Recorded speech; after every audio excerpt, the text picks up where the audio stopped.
السلام علیکم، بسم اللہ الرحمن الرحیم۔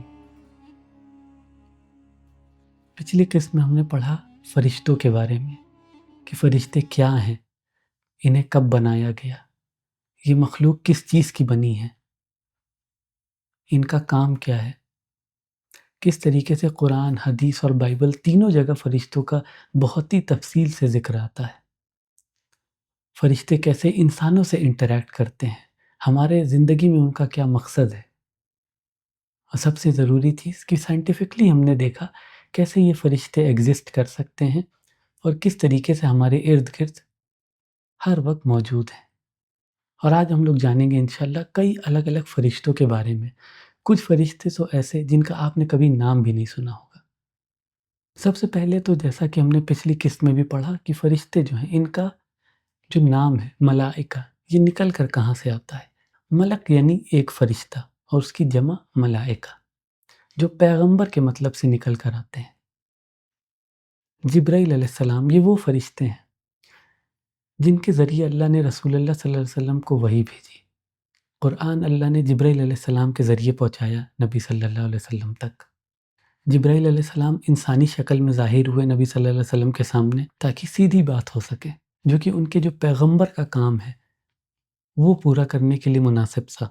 انہوں نے رسول اللہ صلی اللہ علیہ وسلم کی معراج کی رات بھی رہنمائی کری۔ اب بھلے ہی جبرائیل علیہ السلام نے ایک انٹرمیڈیری کا کام کیا، وہی اللہ سے لے کے رسول اللہ صلی اللہ علیہ وسلم تک لانے کی، اور ساتھ ہی ساتھ اللہ کے نبی کو اللہ تک معراج پہ لے جانے کی، دونوں کام میں جبرائیل علیہ السلام نے بہت امپورٹنٹ رول نبھایا۔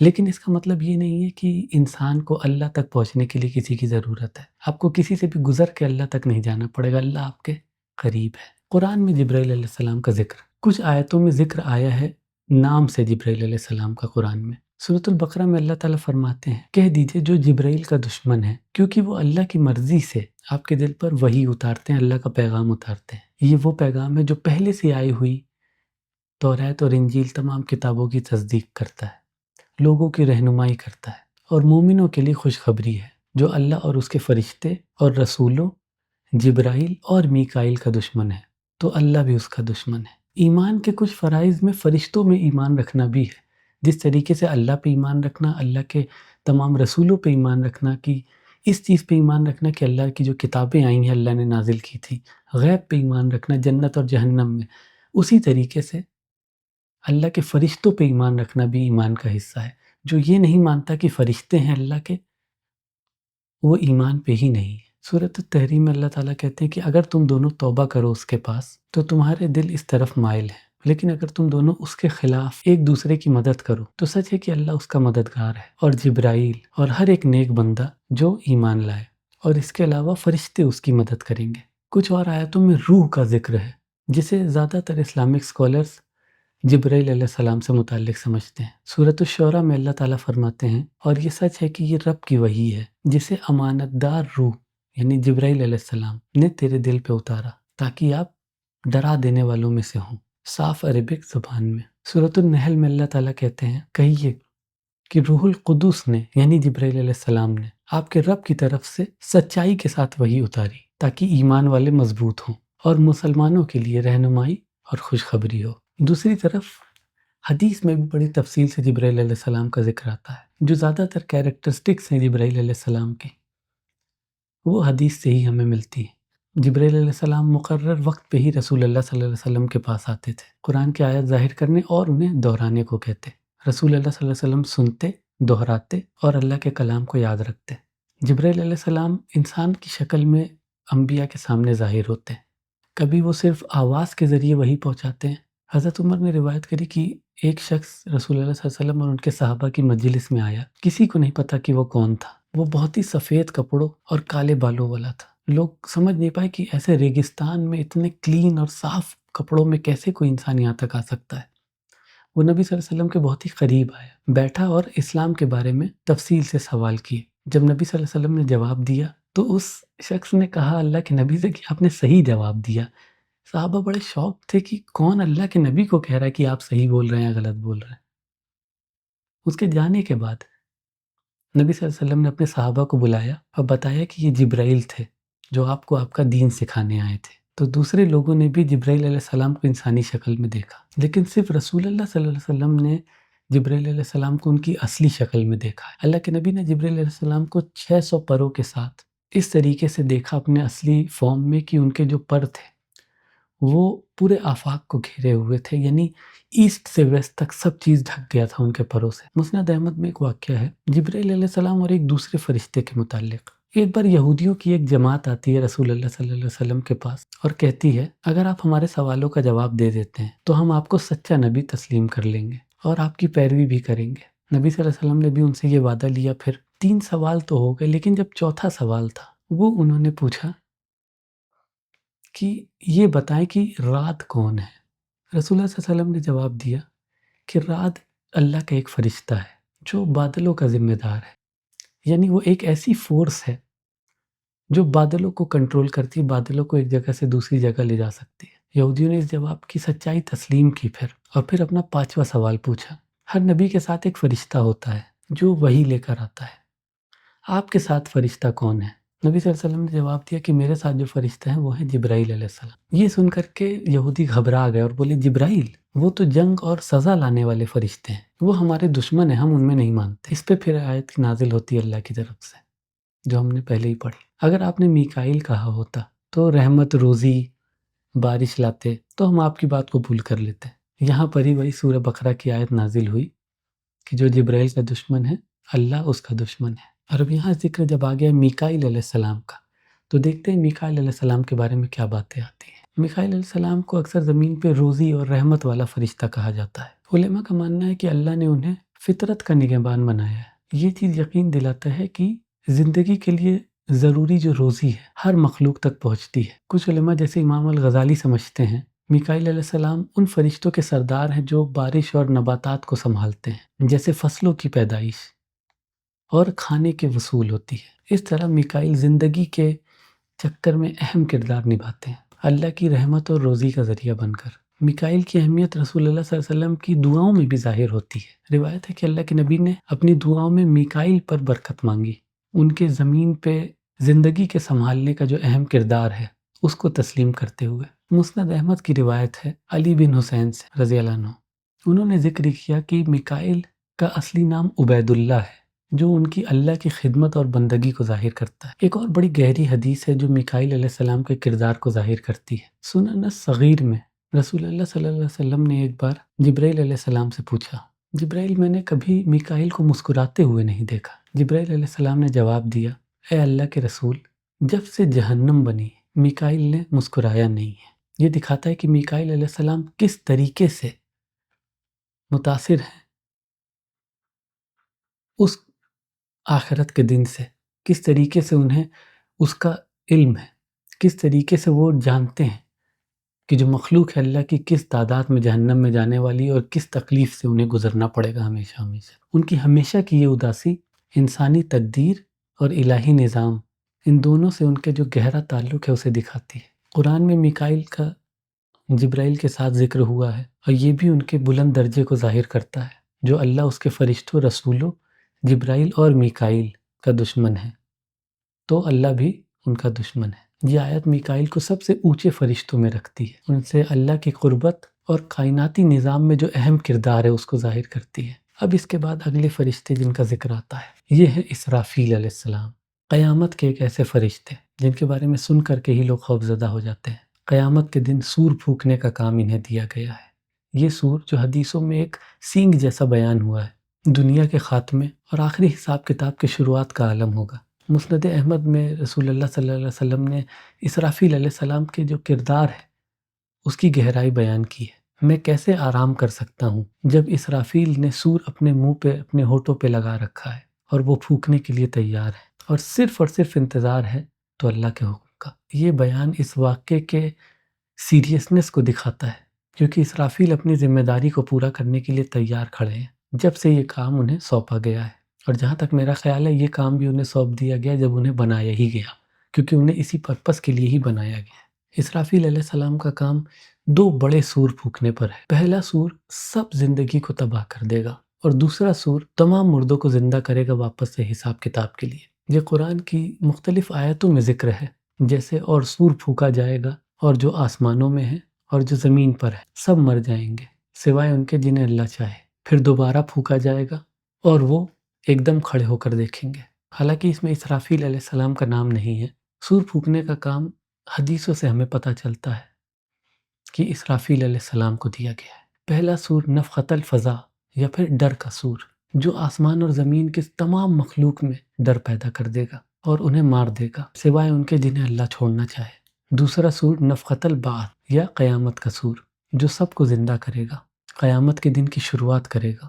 کچھ روایتوں میں کہا گیا ہے کہ دونوں سوروں کے بیچ ایک لمبا وقت ہوگا جس میں زمین اور آسمان کو بدل دیا جائے گا۔ اسرافیل علیہ السلام کا دوسرے بڑے فرشتے جیسے جبرائیل، میکائیل یا پھر ملک الموت کے ساتھ ذکر ہوتا ہے۔ سب کے الگ الگ اپنے کردار اور اہم کام ہیں اس کائنات کے نظام میں۔ دوسری طرف ایک اور نام آتا ہے عزرائیل یا عزریل، جن کو موت کا فرشتہ کہا گیا ہے، یا پھر ایک اور نام سے انہیں ہم جانتے ہیں ملک الموت۔ یہ بھی اسلامی روایت میں ایک بہت ہی اہم کردار ادا کرتے ہیں، جو مردوں کی روحوں کو ایک مقرر وقت پہ ان کے جسموں سے جدا کر کے لے جاتے ہیں۔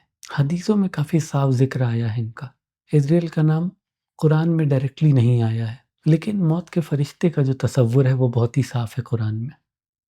مثلاً سورۃ السجدہ میں قرآن کہتا ہے کہ کہو، موت کا فرشتہ جو تم پر مقرر کیا گیا ہے تمہاری روح نکالے گا، پھر اپنے رب کے پاس واپس کیے جاؤ گے۔ ایک اور آیت سورۃ الزمر کی، اللہ روحوں کو ان کی موت کے وقت لیتا ہے اور جو نہیں مرتے ان کی روحوں کو سوتے وقت لیتا ہے، پھر وہ رکھتا ہے جن کے لیے موت مقرر ہے اور دوسروں کو ایک مقرر مدت کے لیے چھوڑ دیتا ہے۔ ان میں نشانیاں ہیں ان لوگوں کے لیے جو سوچتے ہیں۔ حدیث میں جو ملک الموت ہے ان کا کردار مزید واضح ہوتا ہے۔ ایک روایت میں کہا گیا ہے کہ ملک الموت ہر انسان کا نام، عمر اور موت کا وقت جانتے ہیں۔ موت کا صحیح وقت صرف اللہ کو معلوم ہے اور ملک الموت اس الہی حکم کو بلا تاخیر نافذ کرتے ہیں۔ مستدرک الحاکم کی روایت کے مطابق موت کے فرشتے ہر گھر کو دن میں 5 بار دیکھتے ہیں۔ جب انہیں کوئی ملتا ہے جن کی زندگی ختم ہو گئی ہو، وہ اس کی روح لے لیتے ہیں۔ اگر کوئی نہیں ہوتا ایسا جس کی روح نکالنی ہے تو چلے جاتے ہیں۔ کچھ کا یہ بھی ماننا ہے کہ ملک الموت کو اور بھی ان کے ساتھ فرشتے مدد کرنے کے لیے موجود رہتے ہیں جب کبھی بہت بڑی تعداد میں لوگوں کی روحیں قبض کرنی ہوتی ہیں ایک ساتھ ایک جگہ، جیسے جنگ کے موقع پہ۔ اللہ عالم۔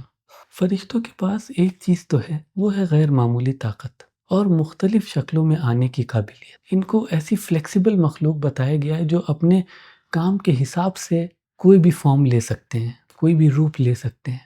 چاہے ابراہیم علیہ السلام کا قصہ ہو جہاں پر فرشتے آتے ہیں لوط علیہ السلام کے قوم کی تباہی کی خبر لے کے 3 انسانوں کی شکل میں، یا پھر رسول اللہ صلی اللہ علیہ وسلم کے پاس جبرائیل علیہ السلام ایک انسان کی شکل میں۔